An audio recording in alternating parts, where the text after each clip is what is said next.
Yo mga kamoto, bali ngayong araw magpaparestro na tayo ng ating motor dahil malapit na itong ma-expire ngayong first week ng June.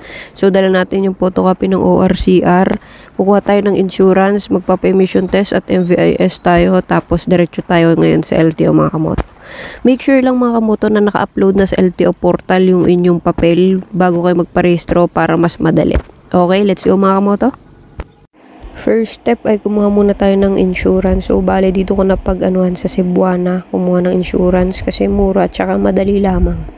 Kailangan lang natin dito ay ORCR at syempre yung bayad mga kamoto. 10 to 15 minutes nakuha ko na yung insurance ko. After nito, punta na tayo sa LTO para magpa-MVIS. So, yun, bali dito ako magpapa-MVIS. Kasama ng emission test dito na sa may LTO Tanawan. Kasi meron na dito yung Flowmen.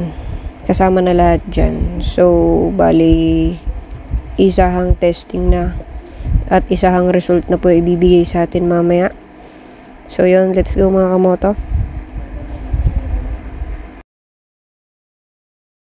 Bali dito mga kamoto, binigay ko yung ORCR, yung photocopy, then yung susi ng motor. Tapos sila na yung bahala mga kamoto sa testing. Maghintay na lamang tayo ng result. At after nito mga kamoto ay pupunta na tayo doon mismo sa LTO.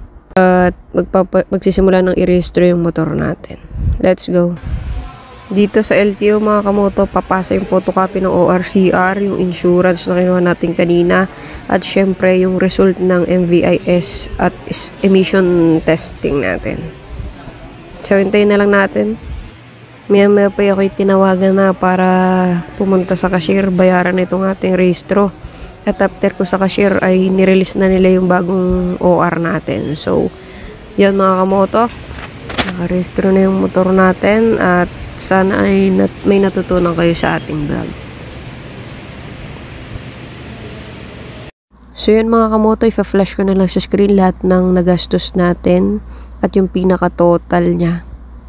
So yun, huwag nyo kalimutan mag-subscribe sa aking YouTube channel. Thank you sa panonood mga kamoto.